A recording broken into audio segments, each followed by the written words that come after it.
Hi నమస్తే, welcome to iDream media. నేను మీ Roddam Srinivas. So ముఖ్యంగా ఈ ట్రంప్ అధ్యక్ష పదవి చేపట్టినప్పటి నుంచి అమెరికాలో ఈ వలస వెళ్ళాలనుకునే వాళ్ళకు, ఉద్యోగాల మీద వెళ్ళాలనుకునే వాళ్ళకు, చదువు మీద వెళ్ళాలనుకునే వాళ్ళకు రకరకాల నిబంధనలు అమలు చేస్తున్నారు. ఇప్పుడు తాజాగా కూడా కొన్ని నిబంధనలు అమలులోకి వచ్చాయని తెలుస్తుంది. దీనికి సంబంధించి మనతో మాట్లాడడానికి ప్రముఖ అంతర్జాతీయ న్యాయవాది కావేటి శ్రీనివాస్ గారు ఉన్నారు. సార్ నమస్తే. నమస్కారం. సార్, ఈ గ్రీన్ కార్డుకు సంబంధించి కూడా కొన్ని స్ట్రిక్ట్ చేశారంట. ఏంటి సార్ అసలు గ్రీన్ కార్డు అప్డేట్స్ ఏంటి అసలు? గ్రీన్ కార్డులో ఎప్పుడైనా కూడా అసలు గ్రీన్ కార్డ్ అంటే ఏంటి? గ్రీన్ కార్డు అంటే ఏంటంటే మీరు రెసిడెంట్ ఏలియన్ అంటారు. ఇప్పుడు మీరు ఒకవేళ కార్డు మీద చూస్తే రెసిడెంట్ ఏలియన్. ఏలియన్ అంటే ఏంటి? పరదేశస్థుడు. రెసిడెంట్ అంటే ఏంటి? మీకు అక్కడ ఉండడానికి వెసులుబాటు, పర్మనెంట్గా ఉండడానికి వెసులుబాటు. మీకు ఓటు హక్కు లేదు, మీరు ఫెడరల్ గవర్నమెంట్లో పనిచేయడానికి హక్కు లేదు, మీరు చిన్న చిన్న జాబులు చేసుకోవచ్చు. అక్కడ ఎక్కడి దాకా ఉంది అంటే అమెరికన్ రాజ్యాంగం ఏం చెప్పింది అంటే మీరు టీచర్ అవ్వాలన్నా కూడా మీరు అమెరికన్ సిటిజన్ అయ్యి ఉండాలి. ఓకే. మీరు పోలీస్లో భర్తీ అవ్వాలన్నా, మిలిటరీలో భర్తీ అవ్వాలన్నా అమెరికన్ సిటిజన్ అయి ఉండాలి, పౌరసత్వం ఉండాలి. దానికి వాళ్ళు ఏమంటున్నారంటే మరి మీరు పౌరసత్వం తీసుకుంటే వాళ్ళకు బెటరే.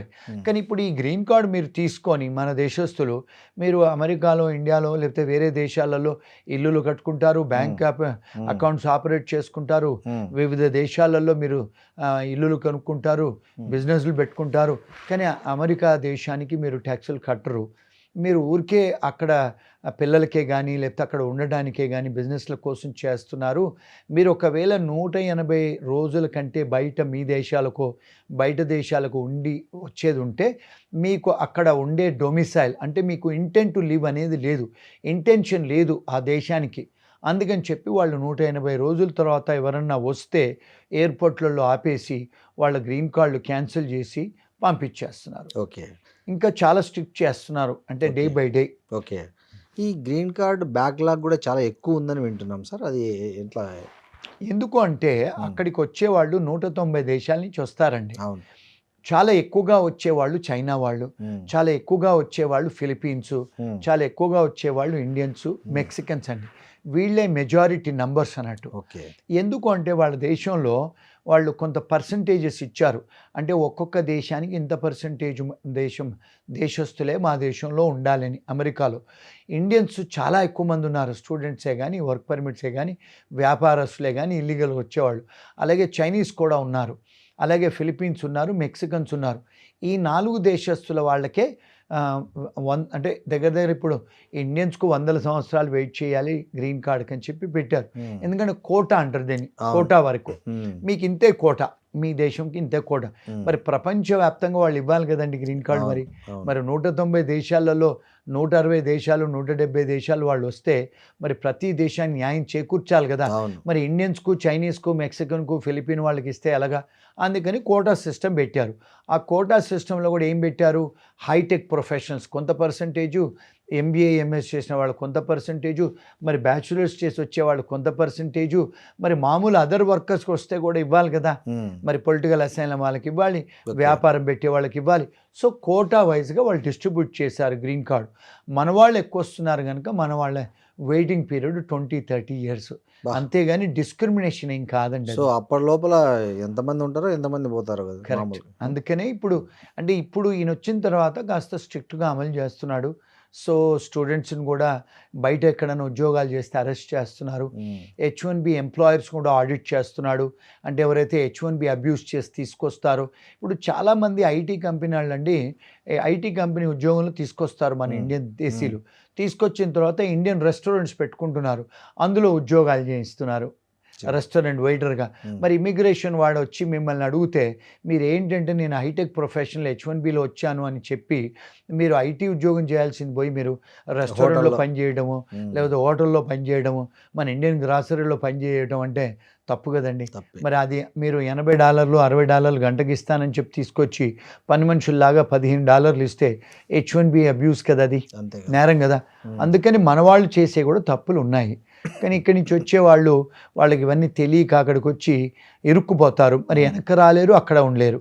సో అందుకని ఇలాంటివన్నీ జరుగుతున్నాయి కనుక వాళ్ళకి తెలిసాయి ఇవన్నీ. ఓకే. అందుకని ఇప్పుడు వైస్ ప్రెసిడెంట్ కూడా ఆర్డర్ వేశాడు, అన్ని ఐటీ కంపెనీల మీద ఆడిట్ చేయండి అని.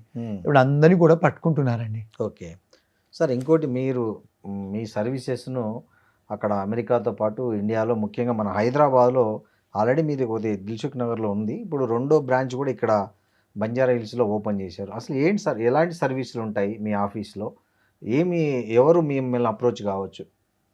ఇప్పుడు ఏమవుతుందంటే అండి, చాలామంది అమెరికాకు రావాలని వచ్చి అడుగుతారు, ఫోన్లు చేస్తారు.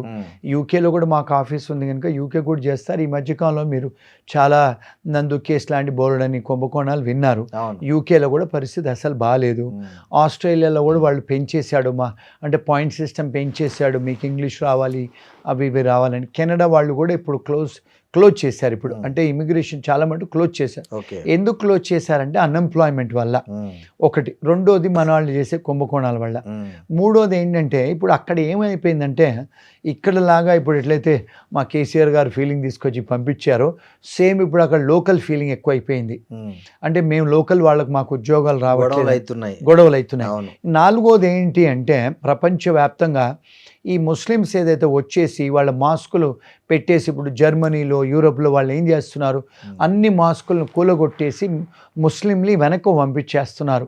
ఇప్పుడు పోలాండ్లో మీరు వెళ్ళాలనుకుంటే మీకు పోలాండ్ స్టూడెంట్ వీసా ముస్లిం అయితే పోలాండ్ వీసా రాదు, మీకు వర్క్ పర్మిట్ కూడా ఇవ్వరు. మీకు వాళ్ళు క్లియర్గా ఓపెన్ ఇమిగ్రేషన్ పాలసీలోనే పెట్టారు. ఇజ్రాయెల్ వాళ్ళు కూడా పెట్టారు, ముస్లిమ్స్ అయితే మేము ఇవ్వమని. ఇట్లా కొంత మత కలహాలతో కూడా ఇప్పుడు మన వార్స్ కూడా అవుతున్నాయి కనుక వాళ్ళు బాగా రిసెంట్మెంట్ చూపించేసి వాళ్ళు మదే రావద్దని చెప్తున్నారు. అది లోకల్ ఫీలింగ్ ఎక్కువైపోయింది, ఎందుకంటే లోకల్ వాళ్ళకు ఉద్యోగం లేకుండా అవుతుంది. సో దానివల్ల కూడా ఒక కారణం, one of the geo politics, ఇవన్నీ జియో పొలిటికల్ ఆస్పెక్ట్స్.